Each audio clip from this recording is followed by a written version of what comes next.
Hello guys, welcome you all. आशा करता हूँ कि आप सभी स्वस्थ होगे, मस्त होगे और आपकी तैयारी जबरदस्त तरीके से चल रही होगी।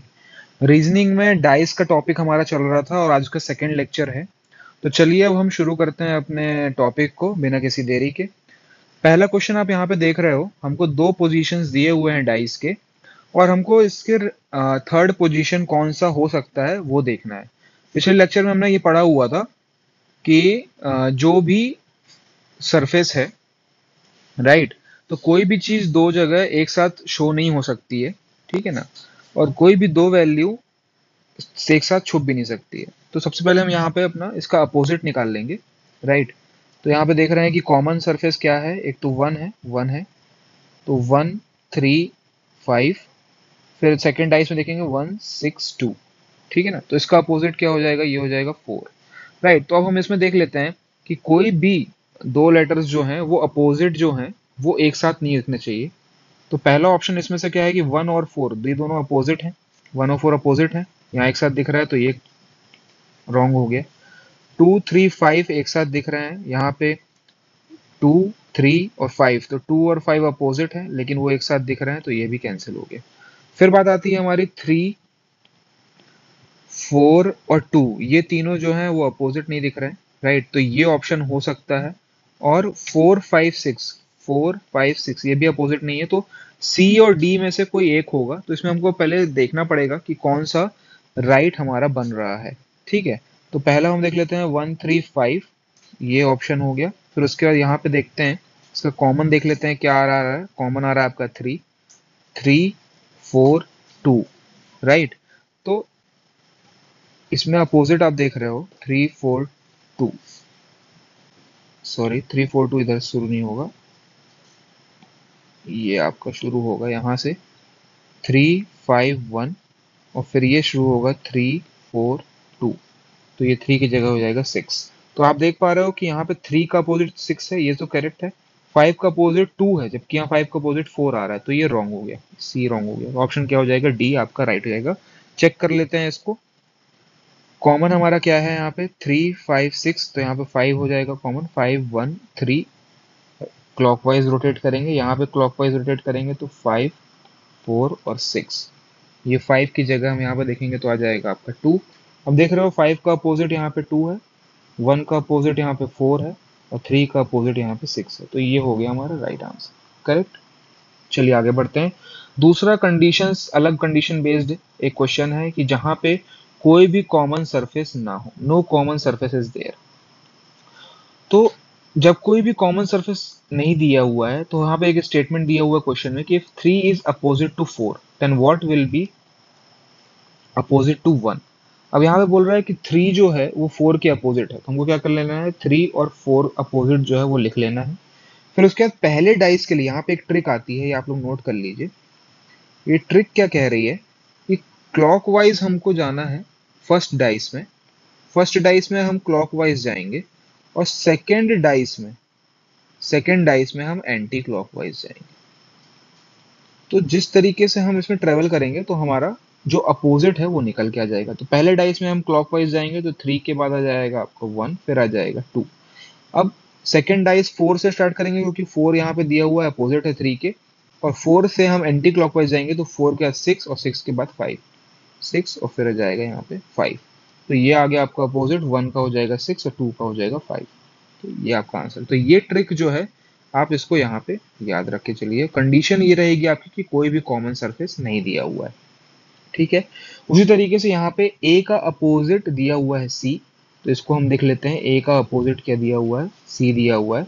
फिर हम देखेंगे कि किस तरीके से पहले फर्स्ट डाइस में हम क्लॉकवाइज जाएंगे, तो ए के बाद आएगा बी, फिर आ जाएगा एफ, सी के बाद आ जाएगा आपका ई और फिर आ जाएगा डी। तो ये आपका अपोजिट हो गया, बी का अपोजिट हो गया ई, तो बी का अपोजिट पूछा है हमसे तो ई इसका आंसर हो गया, राइट। चलिए क्वेश्चन अगले हम देख लेते हैं। What will come in the place of question mark.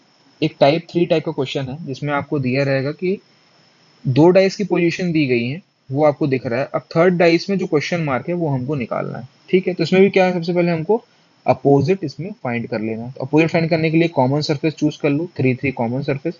फिर क्लॉकवाइज जाएंगे 3 5 2, यहाँ आ जाएगा 3 1 4, ठीक है, तो ये जो कॉमन था ये आ जाएगा आपका 6। तो अपोजिट हम देख रहे हैं कि 3 का अपोजिट 6 है, 5 का अपोजिट 1 है और 2 का अपोजिट 4 है, राइट।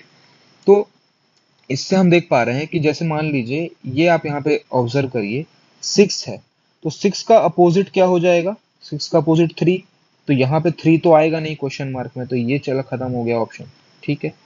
4 का अपोजिट जो आएगा वो क्या आ जाएगा, 2, तो 4 का अपोजिट 2, तो क्वेश्चन मार्क में ये भी नहीं होगा, ठीक है ना।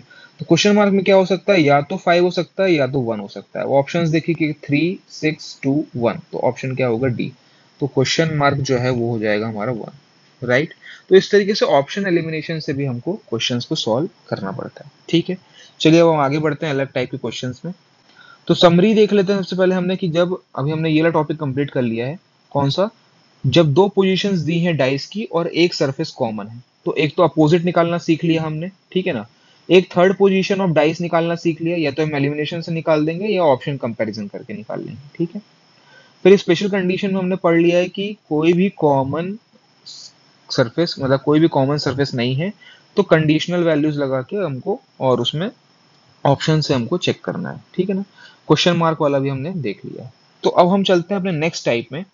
नेक्स्ट टाइप जो बोल रहा है वो बोल रहा है कि two positions, when two position of single dice is given and two surface is common, मतलब दो पोजीशंस दी हुई हैं, जैसे एक ए, ये दिया हुआ है बी, और इसमें क्या है कि दो सरफेस जो है वो कॉमन है। कौन कौन से दो सरफेस, 3 और 5 और 3 और 5 ये। तो क्या करना है अब हमको, इसका हमको सीधे सीधे क्या निकालना है, अपोजिट अब निकालना है, ठीक है। तो जब भी हमको इस तरह क्वेश्चन दिया हो कि दो वैल्यूज कॉमन है, तो हमको उसको एलिमिनेट कर देना है, ठीक है। और फिर बाकी जो दो वैल्यूज बच रही हैं 2 और 6 जो है वो always opposite to each other होंगी। तो 2 और 6 जो है वो always opposite to each other है, ये तो ये कंफर्म हो गया हमको, ठीक है ना, अपोजिट टू ईच अदर, ठीक है। तो अपोजिट हमने निकाल लिया। अब बात आती है 3 और 5 की। तो 3 के अपोजिट या तो 1 हो जाएगा या 4 हो जाएगा, और 5 के अपोजिट भी या तो 1 होगा या 4 होगा, ठीक है ना। तो सीधी सीधी बात है, दो जो इसको निकालने के लिए दो कॉमन जो वर्ड नंबर दिख रहे हैं उसको हटा दो, उसके अलावा जो दो वैल्यूज हैं वो एक दूसरे के अपोजिट होंगे, और बाकी ये प्रोबेबिलिटी है कि 3 का अपोजिट या तो 1 हो जाएगा या 4 हो जाएगा, या 5 का अपोजिट 1 हो जाएगा 4 हो जाएगा। ये हम कंफर्म वे में नहीं बता सकते हैं, ठीक है ना। तो इस तरीके से क्वेश्चंस भी हमको फिर वो ऑप्शन देख के हमको देखना पड़ेगा, ठीक है। चलिए कुछ क्वेश्चन और देख लेते हैं इसमें। तो जैसे कि हम यहाँ पे देख रहे हैं कि 1 और 4 कॉमन है, तो 6 और 3 एक दूसरे के अपोजिट हो गए, ठीक है ना। तो 1 का अपोजिट क्या हो सकता है, या तो 5 होगा या 2 होगा, और 4 का अपोजिट क्या हो सकता है, या तो 5 होगा या 2 होगा। तो ये प्रोबेबिलिटी हो सकती है, ठीक है। अब इसी तरीके से ये क्वेश्चन दिया हुआ है, जैसे दो पोजीशंस देख रहे हैं डाइस की ए और बी, यहाँ पे 2 और 3 कॉमन है, 2 और 3 कॉमन है, तो 5 और 1 तो अपोजिट हो गए, ठीक है ना। अब पूछ रहा है क्वेश्चन में कि 3 का अपोजिट क्या होगा, तो 3 का अपोजिट या तो 4 हो सकता है आपका, ठीक है ना, या तो 4 हो सकता है या 6 हो सकता है, ठीक है। तो ये पहले वाले ऑप्शन क्राइटेरिया में हमको क्या होगा, 4 आ जाएगा। दूसरे वाले ऑप्शन क्राइटेरिया से हमको क्या मिल जाएगा, 6 मिल जाएगा। और अपोजिट 3 का क्या हो सकता है, 4 भी हो सकता है 6 भी होगा हो सकता है, तो इसमें कैन नॉट डिटरमिन्ड हम टिक करेंगे, ठीक है। तो इस तरीके से अगर ऑप्शन दिखता है तो आपको सी एंड डी आपको टिक करना होगा, ठीक है। चलिए अभी हम इसका और देख लेते हैं कि अपोजिट ऑफ ई निकालना है हमको, ठीक है। A B C, C B D, तो हमको ये पता है कि सी बी कॉमन है, सी बी कॉमन हो गया आपका, तो ए जो है वो तो डी के अपोजिट हो गया, ठीक है ना। तो बी के अपोजिट क्या हो जाएगा, बी के अपोजिट या तो ई होगा या एफ होगा, ठीक है। और सी के अपोजिट क्या होगा, या तो ई होगा या तो एफ होगा, लेकिन हमको पूछ रहा है ई का अपोजिट क्या है। तो उसी तरीके से ई का अपोजिट क्या हो सकता है, या तो बी होगा या सी होगा, राइट। ई का अपोजिट एफ भी तो होगा नहीं, ठीक है ना। तो ई के अपोजिट क्या हो सकता है, या तो बी होगा या तो सी होगा, ठीक है। और एफ के अपोजिट भी क्या होगा, या तो बी होगा या सी हो गया। तो अगर पहले टाइप का अगर हमको ऑप्शन मिलता है, अगर इस टाइप का ऑप्शन मिलता है, ठीक है, तो ई का अपोजिट क्या होगा, या तो बी होगा या सी होगा। तो इसमें हम डी टिक करेंगे क्योंकि सी हमको यहाँ दिख रहा है। ये वाले ऑप्शन क्राइटेरिया में हमको सी, यहाँ पे बी दिख रहा है, यहाँ पे बी भी दिख रहा है, सी भी दिख रहा है, तो आइदर ए और बी, ये टिक करेंगे, ठीक है। फिर इस टाइप का अगर ऑप्शन आता है F C B C and D, तो सी भी है और बी भी है, तो हम इसमें डिटरमाइन नहीं कर पाएंगे, ठीक है ना। बी भी है सी भी है, तो हम C and D, none of this. तो नन ऑफ दिस तो होगा नहीं, क्योंकि या तो बी और सी हो सकता है, तो कैन नॉट बी डिटरमाइंड यहाँ पे हम लिखेंगे। तो चलिए, आशा करता हूँ कि आप लोगों को लेक्चर अच्छा लगा होगा, और अच्छा लगा है तो वीडियो को लाइक ज़रूर करिए, और कोई भी डाउट आता है तो कमेंट करिए। चैनल को सब्सक्राइब करिए, जिसमें ज़्यादा से ज़्यादा लोगों को ये रीच पहुँच पाए। So thank you, tata, bye bye.